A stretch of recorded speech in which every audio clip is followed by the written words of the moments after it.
Live from the studios overlooking the beautiful city of Rochester, New York, hosting Steeler Nation Live, your hosts, Big Tiz and Big O. Welcome, fans. Steeler Nation Live, Big Tiz, and I'm Big O. Fans, the Steelers did as they did last year, playing down to the level of the competition. Embarrassing. It's a good thing we waited a couple days to do this show, Big Tiz, because my emotions were running high, and I was very embarrassed to be a Steeler fan. And it's not like Pittsburgh won in New Jersey playing a great team that the Jets finally came together and they did some good things on the field. The Jets were the Jets. Exactly. And not only did we play down to the Jets, we played below the Jets because we lost. Exactly. The team that looked like they had the winning record was the Jets. The Jets came out there, played full throttle, basically, to me, 60 minutes of football for them because they played hard all the way through, knowing that they were, undermanned to play a more superior team. And they came out and they played full throttle football. And the Steelers looked like you said, Big O, they mailed it in early. They mailed it in. They didn't even show up. And what was even more embarrassing was the play by Mike Mitchell near the end of the game. The Jets taking a knee, and he goes flying over the top. Hey, we've seen it before. You play to the whistle. And granted, the Steelers were only down by a touchdown. They still had a little over a minute left. But that's Bush League, and that's not what Pittsburgh's about. And you can tell that Mitchell's his first year being a Pittsburgh Steeler. He has a lot to learn, Big Tiz. Exactly. Hey, but you know what? We're going to head out to our main man, Joey, out there in the field, who's going to give us a little bit more on this game with the Steelers versus the Jets. Thanks for having me back on, guys, but unfortunately a disappointing week for the Steelers. 2 of the 4 losses from them this year have been to 2 teams with a combined 3 wins. Turned the ball over 4 times, and you didn't create any turnovers. As Mike Tomlin said, that's not going to win you any football games, no matter what team you play. The 2 biggest and most costly turnovers were the 2 fumbles, which created chances for the Jets, was from the 2 best offensive players, Antonio Brown when he coughed it up, and then when Ben Roethlisberger fumbled his for another turnover for the Steelers, and then the Jets capitalized on that one. The Steelers almost seem like they're throwing the ball too much. When Le'Veon Bell the past 2 weeks has only touched the ball 21 times and ran for just almost over 60 yards, that's not going to win you football games. I know Ben's having a stellar year. I know he's throwing the ball up and down the field. I know he threw for over 300 yards this past week, but you can't have him week in and week out throw the ball over the field. You got to mix it up. Got to go 50-50 with the play call. Like to see Le'Veon Bell get involved more. And with that, you like to see LeGarrette Blount step up. He hasn't been anywhere for the past couple weeks. The last time he had a touchdown, I believe, was against the Panthers. Correct me if I'm wrong.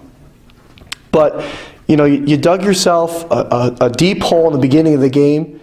And, you get down 17-3 that early on in the game, and it's tough to come back later.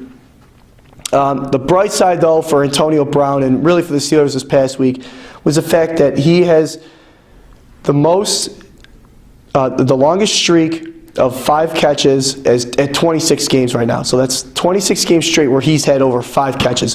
What an impressive stat. And again, the guy's the most consistent wide receiver in the NFL. There's no other wide receiver in this league that has that type of stat.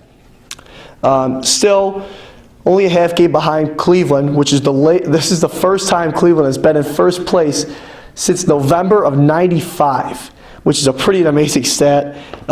So there's 2 divisional games left against Cincinnati. There's still a lot of time to work with. Next game at Tennessee, another primetime game where the Steelers look to go 4-1 this year on primetime, and this is against a Zach Mettenberger-led Tennessee Titans team. I'll see you guys next week. Thank you. On a bunch of tough topics as far as coming off that big win against Baltimore, having that stellar performance by Ben Roethlisberger, not 1 but 2 back-to-back stellar performances, and then going into the Meadow Lands and acting like he's a first time he's ever thrown a football. Yeah, that's one thing about Ben is that, don't get me wrong, I like Ben, and Ben has done a lot of great things for this franchise. But for himself and his personal goals, if Ben wants to get to that next level to where they put Brady and you put, Favre and these other quarterbacks up there, he's got to be able to, piece together games and not show that those two games were just, I don't know, a fluke of some sort. Right. You got to be able to play, especially through adversity. These are teams that you should destroy. If you want to be a Super Bowl caliber type team, these are the teams that you have to destroy. 1-8, and then you lose to Tampa Bay earlier. These teams combined probably have 3 to 4 wins maybe, and you're losing to them, and which is putting Steelers in a bad position with Tennessee coming up next and a bye after that. But right after the bye, if the Steelers don't win this game, they've got New Orleans coming into Pittsburgh. That's true, Big Tiz. And like you mentioned a couple seconds ago, Tom Brady, Brett Favre, and great quarterbacks. Brady obviously is still playing today. But the thing about those quarterbacks and Peyton Manning and Drew Brees is that they're pretty much consistent. Ben Roethlisberger is great at times, but then he's also the worst quarterback you've ever seen. Now, getting back to the stats, we'll talk about the first half stats, and you really can't necessarily blame it on Ben Roethlisberger. Poor throws and a couple turnovers, but when you only have 7 first downs in the first half and you only have 77 total yards in the first half, that's including passing and rushing, you're going to lose. I mean, you cannot. And not to mention that, 3 turnovers in the first half, Tiz. Yeah, the Steelers, that when it snowballs for the Steelers, sometimes it gets to be a huge snowball because the fact that you have that one turnover, then maybe a couple plays later, a couple 3-and-outs, the Steelers will do what they usually do, either another turnover and things like that. The Steelers have to bring these down, and this is what killed them. And this is almost like a carbon copy of the game when the Steelers played the Oakland Raiders last year and lost the game with so many turnovers that they still should have won and could have won. Right. But they still just couldn't piece together what they needed to piece together. It's just amazing to watch when you watch them play the caliber they were playing for those 2 straight weeks of playing, top caliber teams, and then you go down and you play a team that has no business to be on the same field with you, and you lay down to them. Right. And like I said earlier at the beginning of the show, we had to take a couple of days because, you're a fan, you always want your team to win. That's a gimme. There's games you're going to lose against good teams. Right. But there's also games that you shouldn't lose. And games like this are the most frustrating to watch. It's because you know that you should win this game. But when you see the caliber on the field at the time, you're thinking, how do these guys beat the Ravens? How do these guys beat up the Colts? How is that possible? You know what I mean? And also, there was one good halftime statistic that seems untouchable for the Pittsburgh Steelers. No penalties in the first half, Big Tiz. Well, that's a huge thing for the Steelers. And you know what? We'll go over these numbers. Right now, we're going to go to commercial break. When we come back, we're going to go over the game stats of the Steelers versus the Jets. It's a lot of things we got to talk about in this game, especially the turnovers and the time possession and things like that, which, played into the Jets' hand, and the Steelers readily gave them the game. But we'll talk about that next up on Steeler Nation Live. Heckle & Jekyll Sports Cards, Collectibles, and Video Games. Open 7 days a week here in Rochester, New York. Mike has all kinds of individual cards and packs. Baseball, football, basketball, hockey, Pokemon, Yu-Gi-Oh!, just to name a few. Mike also has the widest variety of video games too, from Sega Genesis to Wii to PlayStation to Nintendo, Game Boy Color Advance, and so on. Mike has all the old school games you can't rent or buy anymore. Mike also has a great selection of autographed memorabilia, sports jerseys, hats, 8x10s signed by your professional athletes for you to buy. He also has video game, Yu-Gi-Oh! And poker tournaments, Beanie Babies, Bratz dolls, sports figures, and more. Mike runs a show 7 days a week. Call Mike. 585-889-9130. That's 585-889-9130. Folks, if you're not in Rochester and you're looking for that hard-to-buy memorabilia, call Mike or look him up on the web at heckjack@rochester.rr.com. Once again, folks, that's heckjack@rochester.rr.com. But if you are in Rochester, you can go down to Chile Avenue, that's 3240 in the Chile Paul Village. So come down, tell Mike you saw us on the show, and he'll cut you a discount. Just kidding, Mike. Mike has all the discounts anyways. So remember, Heckle and Jekyll Sports Cards, Collectibles, and Video Games open 7 days a week.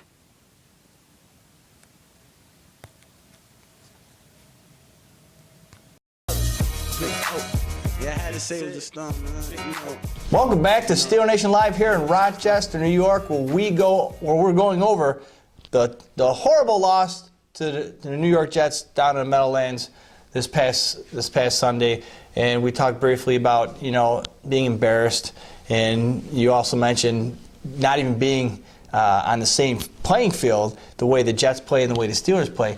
But getting back into the stats of the game, we went over basically the first half stats, which were horrible, and the second half stats weren't even any better. Yeah, it was sad to see with the Steelers, like you said, the first half of the game, the Steelers, they come out and they right off the bat there's a turnover. Roethlisberger throwing the ball, and I believe it's either it got tipped or ended up with the interception. And these are some of the things the Steelers have to get away from. The Steelers in this game, 22 first downs for the Steelers, only 15 for the Jets. But the thing in that is the Jets, with their possessions, they made the most of their possessions. Right, that's where it counts. When you're in your red zone and you're deep in your own territory, and you give up the ball, and now they're in your red zone. You don't really need too many first downs when you have a quarterback that's not being pressured. He has all day to throw. We're not talking about some, rookie quarterback. We're talking about Michael Vick. Yes, he's got some years under the belt, and maybe he's got a couple more.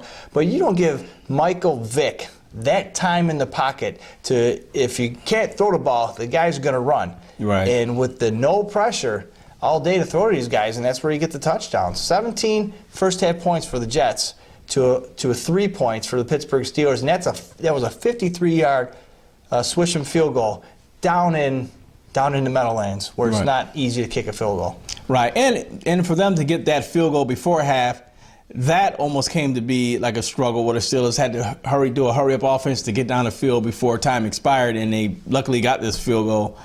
But these are the things that's been hurting the Steelers. And the Steelers come out of that, going to the second half, and they come out of the second half not scoring any points in the third quarter. No, and in the past two games, that was our bread and butter. The second quarter, 20-plus points, and the third quarter, you got to finish the games as well. We ended up scoring, 7 points with about 2 minutes left to go in the game, which that should have been how the game was played from the get-go. Right. Nothing changed. I mean, it wasn't like it was a garbage touchdown because we still had a shot. We had time. Mm-hmm. We had Ben Roethlisberger. We have the core receivers. We still had a legitimate shot to come back and tie this game. So you can't call that a junk touchdown or a garbage touchdown because that was a great pass and a great catch. Right. Well, like I said, the Jets were still readily playing defense like regular in this, and for them to get behind them with that touchdown, beautiful throw. But the thing about it is, again, Ben was kind of rushed to get this pass out there. So I don't know what's going on with the offensive line from game to game. It's just got to be a steady, consistency. And Mike Tomlin always preached that. It's got to be consistent, and the coaching staff, they're to blame in this game as well. Not having a team up and amped and ready for this game. But then again, these guys are on the field. You got to execute, and like you said, that starts with that offensive line. No matter which way you look at it, the offensive line has to take care of their blocks. And in this game, the Steelers, the total yards, 362 yards for the Steelers, 275 for the Jets. Like I said, the Jets didn't have a lot of first downs. They didn't have a lot of yards, but they were given a lot of short field to work with. And the Steelers, with these 3 turnovers, put them in prime position to score. Right. And we always say if you're baking the cake of victory, okay, you're going to need a recipe. You're going to need to not turn the ball over. You're going to create turnovers. And once you create those turnovers, you're going to capitalize on them. And that's exactly what the Jets did to the Pittsburgh Steelers. 4 turnovers, and they're scoring all the points off of turnovers. And that's what basically killed us. Now, our defense, like I said a couple seconds ago, not putting pressure on Vic, not forcing turnovers, playing, just just out there, just not even trying. I mean, I don't want to say they weren't trying, but it's not what they were doing, it's the outcome. Right. You know, because obviously you're seeing making tackles, they're out there running around. But I'm not saying they're not trying in that aspect. I'm saying when you get the final result with a loss, a 2013 loss, to a 1-8 team, that doesn't seem like you're trying to me. Yeah, and it doesn't. It doesn't give that appearance. But the Steelers in this game, the 4 turnovers were very costly. Jets, no turnovers. No turnovers. Time of possession for the Steelers, 29 minutes and 27 seconds. And for the Jets, actually 30 minutes and 33 seconds. So they did control the ball a lot. I don't know if maybe some of those minutes came later in the game, but the Steelers had their chances. Roethlisberger, decent numbers. They were okay. I mean, 2 interceptions, but he was 30 of 43, 343 yards in the 180-yard touchdown pass to Martavius. Yeah. But the thing about it is, the rest of the crew, they kind of struggled. Le'Veon Bell, 11 carries for 36 yards. 26 of those yards were in the first half. Right. So basically, again, that goes right back to the offensive line and the blocking again.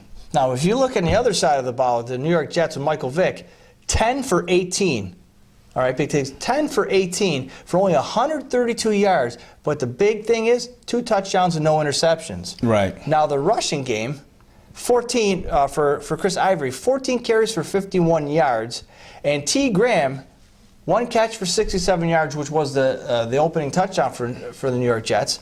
And that's pretty much it for the receiving end of the ball. They had Decker, who wasn't involved at all, and multiple receivers for the New York Jets not involved. Right. So that helped us out a little bit, which kept the game close. Statistically, you look at this game, the stats, we win this game. Right. But that's on paper. But in actuality, we lose this game because our offense and our defense are not gelling or did not gel that game, and it wasn't a team effort. Right. And if you look at the defensive side of the ball for the Steelers came up with 4 sacks in this game. No fumble recoveries, no interceptions, but they did get the 4 sacks. I mean, I thought the defense played okay. Right. I give them like a, if you're rating from 1 to 10, I give the defense like a 5, maybe possible close to a 6. No. I mean, but the thing about it is because the defense did shut the Jets down in spurts when they actually had to. Right. But the defense were given a lot of short field to work with it well. Right, and that attributes to the only 132 yards passing. When you're on our 20-yard line or in our red zone, you don't have to throw the ball long. It's just those little short passes, and it did. I guess the long ball didn't matter because the final outcome is a final outcome. Right. It doesn't matter if you have 1,000 yards rushing, 1,000 yards passing. What matters is at the end of the day, what's the final score? Exactly. Defense for the Jets. The Jets 2 sacks, 1 fumble recovery, 2 interceptions. I mean, their defense were all over the place, but it was the fact they were playing a lackluster team, which gave them very easy outs. So, and I don't know what this Justin Bieber talk all about before the game. The Justin Bieber curse or how could that be a curse? Is something that happens on a continuous basis. Right. And this is something that's happened before. So that's where you get a curse from because, this wingnut from Canada who can't even sing, and he's hanging out with the Steelers or vice versa, whatever. That has nothing to do with the Pittsburgh Steelers coming on the field the next day and not even playing football. So for those of you folks who think that there was a curse, I have to dispel.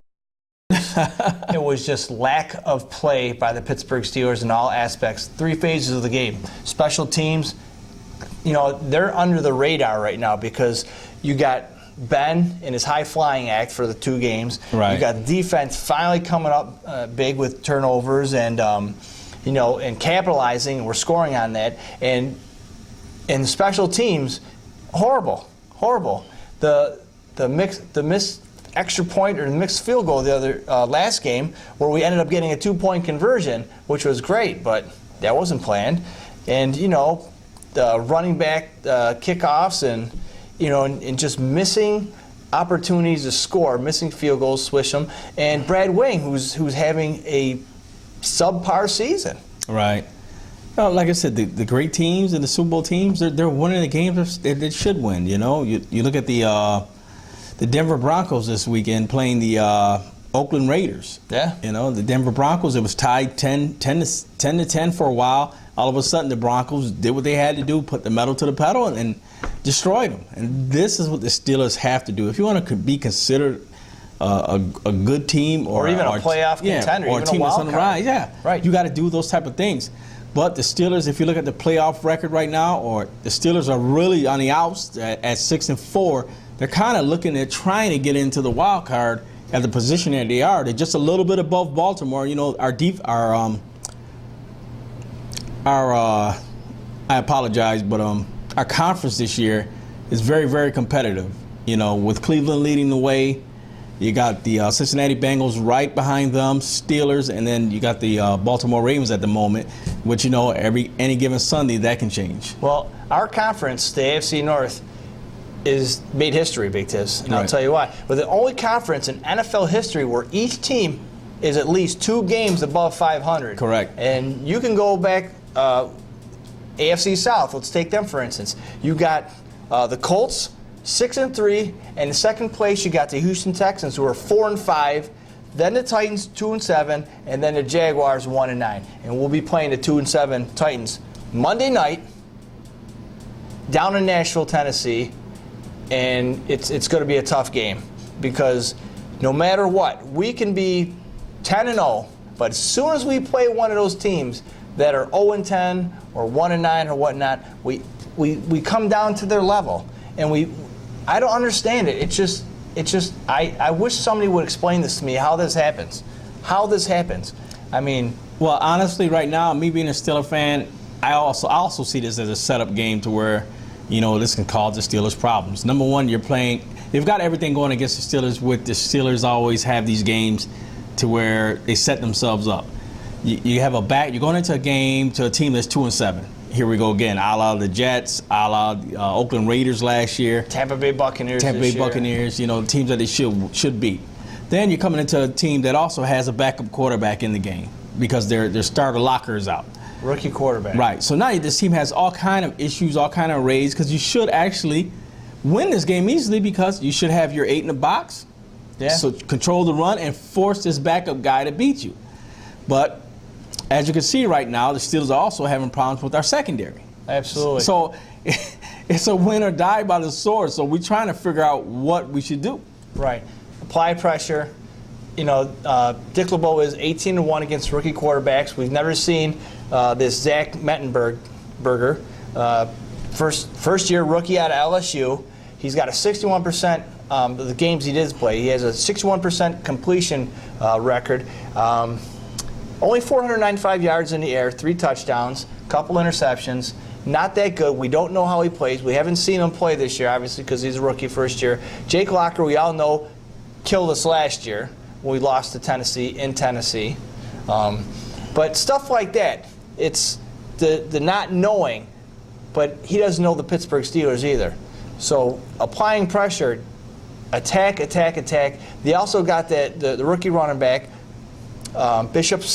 I always say Stanky, but I don't know why. Bishop Sankey. He's doing pretty good this year. He's their number 1 rusher, behind in front of Sean Green, who is another good running back. Right. And let's not forget Dexter McCluster, who's in the mix there. He's like a 2-time threat in the backfield. You know what I'm saying? You can run with the ball, and you can catch, and you can run after the catch. So. But the killer for the Steelers is, as we said, Delaney Walker. The Steelers have problems for some reason with tight ends. Actually, I believe it was a tight end for the Jets that caught the long pass. Yes. Granted, he actually wasn't like exactly wide open, but still, for some reason they're having problems covering tight ends, which I can't understand. Blown coverages, and when you're there covering the guy, you're not really covering. It's just, I don't know, because we have to find somehow not only to put pressure on the quarterback, but to also cover the tight ends coming out of the backfield or coming out of the 2 tight end set. So and also we have Ken Wisenhunt coaching the Tennessee Titans, and we all know he has a lot of history with the Pittsburgh Steelers. Moving from Pittsburgh, going out to Arizona, creating a great team out there, then moving to Tennessee and Well, not so good in Tennessee with a 2-7 record, but look at the Pittsburgh Steelers, 6-4. That really not saying how great the Steelers are after losing to the Jets. So exactly. Well, Big O, you know what? It's going to be a Monday night game over here with the Steelers going down to Tennessee Titans. What's the weather going to be like down there? Well, Big Tiz, oh, you hit the weather. The weather. Game time, 8:30 Monday night, Tennessee. It's not going to be good, Big Tiz. It's going to be mostly cloudy, if not totally cloudy, all day. It's going to be, the high is only going to be, in the daytime, folks, the high is only going to be 38 degrees with the low 21. Rain turning into snow. And we all know when you get that wet snow mix, the rain, it's a good day for football. And it's a good day for the Pittsburgh Steelers because this is what we're made of. We're not made of sunshine and rainbows and unicorns. This is it, nasty football. This is where we take the nasty. This is where the defense should step up and take the nasty to the Titans, to the offense. Shut down the running game. Shut it down. But that's the weather. So be ready for, if you got a lot of Pittsburgh Steelers fans down there in Nashville, dress appropriately. Hey, you heard it here on Steeler Nation Live. Rain turning to snow, Big Tiz. That time of the year. Let's go over some other quick numbers before we go to commercial break. Some other quick numbers for you to think of about this game with the Steelers versus the Tennessee Titans down in Tennessee.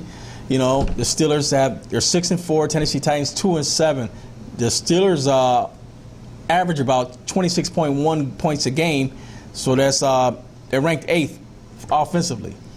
On the other side of the ball, Titans average only 16 points a game. They're ranked almost dead last at 31st in the league as far as that. In yards per game, Steelers 408 yards average. That's 4th in the league as opposed to 308 for the Titans, 31st in the league. Well, the passing game for the Steelers, 297 yards. They're ranked 4th compared to 211, 27th ranked for the Titans. And the rush yards a game, the Steelers are 110 yards a game. They're ranked 15th. And the Titans at 97 yards a game. They're ranked 23rd. So like I said, as you can see now, there's a lot of things on the offensive side of the ball. The Steelers should be able to tighten up and close down on the Titans, if you look at it on paper. Yeah, defensively, it's a lot closer than offensively. The Steelers' defense allows an average of 23 points a game. That puts them 20th in the league, as opposed to the Titans average about 24 points for their opponents, which is 21st in the league. And defensive yards given up, 347 for the Steelers, which is about 13th in the league, to 368 for the Titans, which is 22nd. But when you get down to passing and rushing, we're just pretty much equal, except for the rushing part, where the Titans give up about 136 yards rushing a game, which is going to be fantastic for Le'Veon Bell and LeGarrette Blount, especially now that Le'Veon is that dual threat in the backfield. If you can't hand the ball off to him, that's not working out. If we've seen it in the Ravens game, block, peel off, get the ball, and run about 30, 40 yards down the field. So I'm hopeful. I'm hopeful for this game. Big Tiz, what are your keys to victory against these Titans of Nashville, Tennessee? Well, the way I see it, the Steelers have to contain the run. Shut down the run, turn it to a one-dimensional type game, and that has to start with the Steelers shutting down their run and making that backup quarterback beat you. And the Steelers' defensive backs, the pressure's all going to be on you. The reason I say that is because the blitzing is going to become heavy, so that means you guys are going to be a lot of one-on-one coverage. So you guys got to cover your man and do what you got to do, at least till those guys in the front can get to them. And I have a feeling that they will have a big rush pass this week, because they know, as they did with Michael Vick in the Jets game, you can't just let anybody in this league just sit there. You have to be able to put that pressure and continue pressure. I don't understand. The Steelers did it in their couple. There's actually 3 straight wins that they had in Pittsburgh. So I don't understand what the problem is. Even if the defensive backs are having problems, you have to still put that pressure there. Pressure disrupts and causes problems. So the Steelers, that's the key right there. Pressure, pressure, pressure. Now, my key to victory, now you're talking about defensive side of the ball. I'm going to go offensive side of the ball here. Big Tiz, when you fall off a horse, what do? You get back on it. And that's what the Steelers offense has to do. We fell off against the Jets. The Steelers have to open up this game, bad weather or not, throwing the ball right out of the gate. Go to the no huddle right out of the gate. get Heath Miller involved early and often. So that way you want to close in the middle of the field, which opens up the long, deep threat for Ben to open up. Now we got these great hands now with Martavis Bryant. Marcus Wheaton, he's not hurt anymore. And we don't even have to mention Antonio Brown. Right. So now with Martavis Bryant in the mix. Don't forget about Lance Moore. And relieving that pressure, that double teaming off Antonio Brown, because somebody's got to cover these guys. And then when they're covered, if they are covered, you got, like you said, Lance Moore. So once we come out firing, we'll put some points on the board, score early, score often. Then you hand the ball to Le'Veon, LeGarrette Blount, and then we contain possession of the ball. And we contain the clock. We keep their offense. I don't care how bad they are, because it shows that if the Jets' offense is on the field, they put up numbers. We have to keep their offense off. And how do we do that? By not turning the ball over and controlling the clock. We can win this one. I'm going to say Pittsburgh 23, Titans 13. I'm going to say Pittsburgh 27, Titans 14. Okay. I say Pittsburgh 30, Titans 17.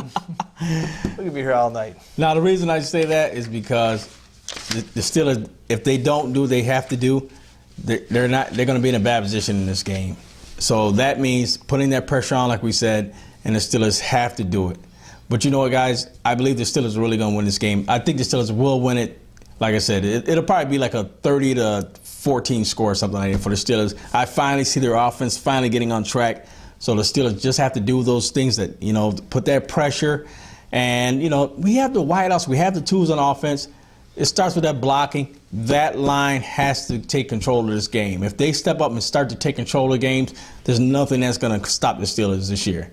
So, you know what, guys? Hey, we're going to go to commercial break. When we come back, we're going to go over our injury report next up on Steeler Nation Live. 4-of-a-kind consignment and resale, Jeromesville, Ohio. Everyone knows everybody. Everyone calls your friend.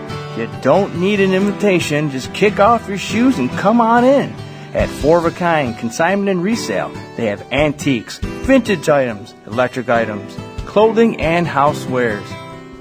4-of-a-kind consignment and resale is a 4-generation family-owned establishment that also has Muffler & More, Spade Web Design and Publishing, and Spade Enterprises, a business that loves and cares about the community. Even though they are in Ohio, 4-of-a-kind consignment and resale has a ton of Steeler items for sale now and even more during the season. They're closed on Mondays, but they're open Tuesdays through Sundays. Call Heidi. Her phone number is 567-203-7858. That's Heidi at 567-203-7858. Or look for her on the web at spadeinc.com/4oak.html. They ship everywhere.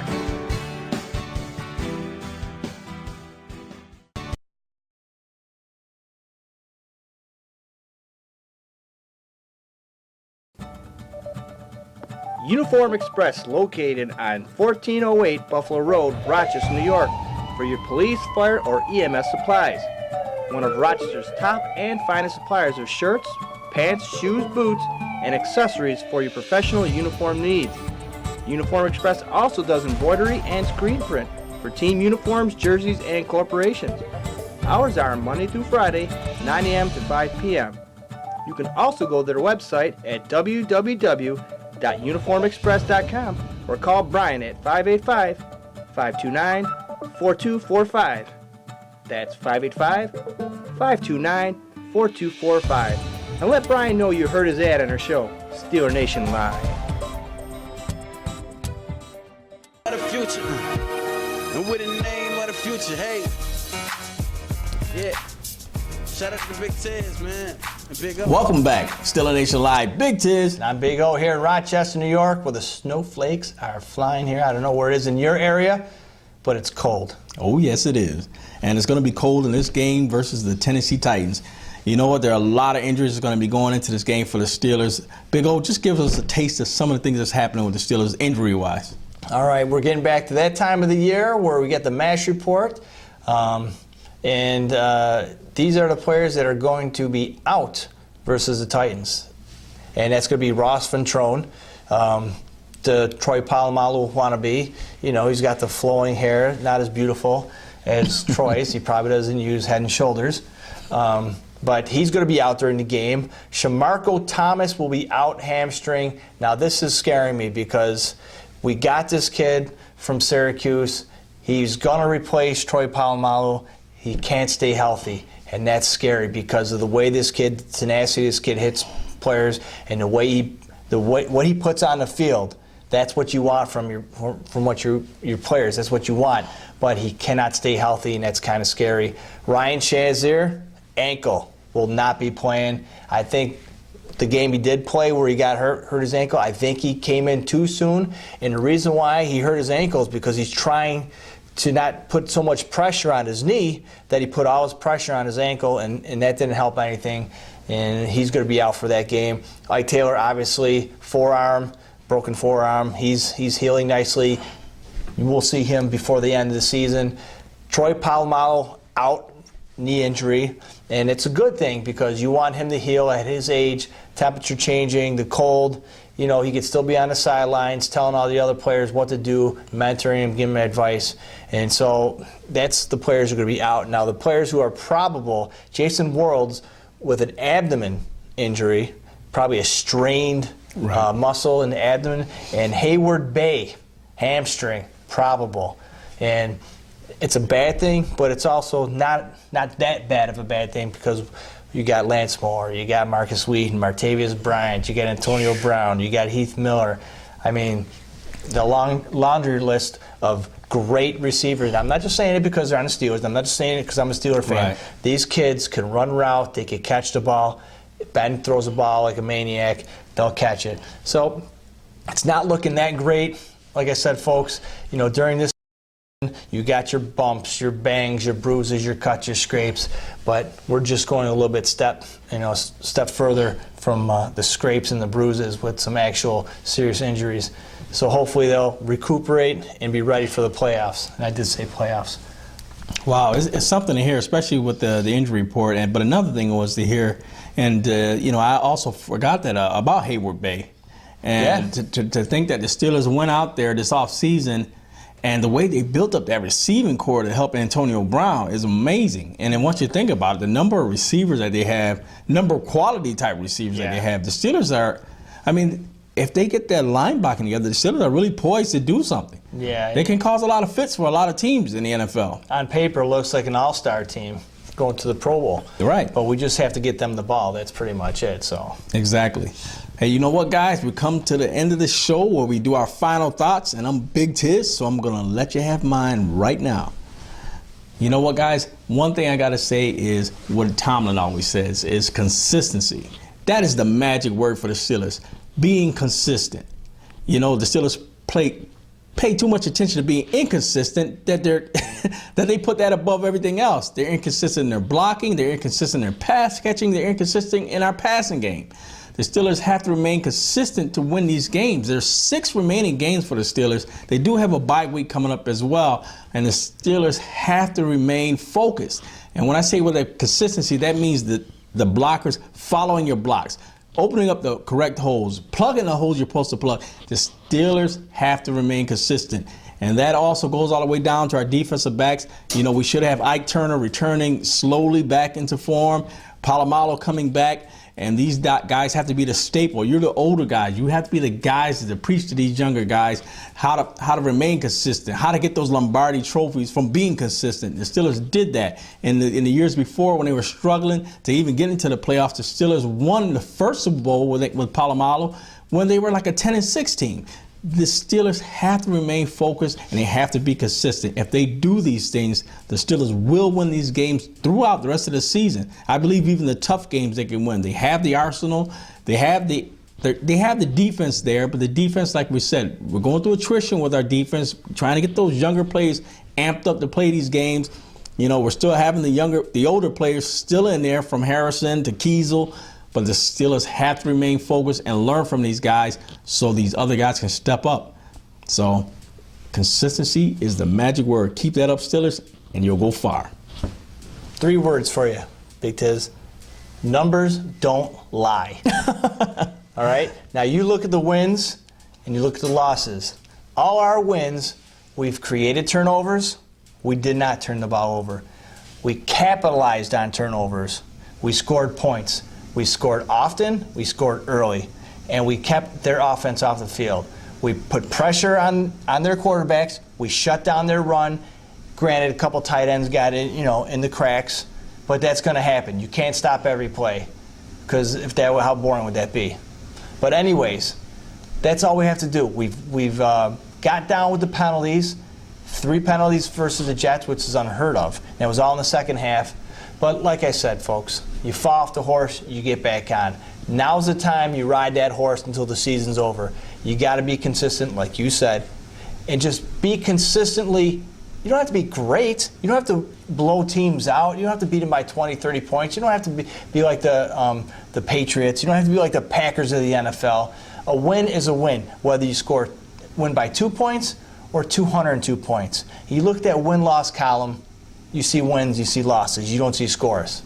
And just like Tomlin always preaches, it's not an individual sport. It's a team sport. When he walks through the Heinz Field and he sees 6 Lombardi trophies. He doesn't see rushing titles. He doesn't see passing titles. He doesn't see all-pros or all-star players. He sees trophies. He sees titles. And we're still waiting for that number 7. It's going to happen this year. But, folks, like I said, like Big Tiz said, consistency. Numbers don't lie. For Steeler Nation Live, I'm Big O. And I'm Big Tiz. We want to thank you guys again for another successful week checking us out. You know what? We love the things that we do for you, the fans. We want to show our appreciation. That's why we're here. We do our shows late at night. That's why sometimes we do make our mistakes. But, we are fans, and that's what comes from the heart. We want to let you guys know that we love you guys. That's why we come out every week and we do this show for you guys. Check us out on our websites, www.steelernationlive.net. There you can see all our video feeds, audio feeds, and you can read our bios here about Big Tiz and Big O on our sites. You can also leave messages too for us. Exactly. You can leave a message there. We'll listen to it. Leave your picks. We have your pick section. Leave your picks there. Wearing your Steeler gear. That way we can show our Steeler pride on our website. Guys, we are here to support you, and you know what? It's one big Steeler Nation family. That's right. Thank you for welcoming us into your home. So, guys, we'll see you next week on Steeler Nation Live. Yeah, I had to say it was a stump, man.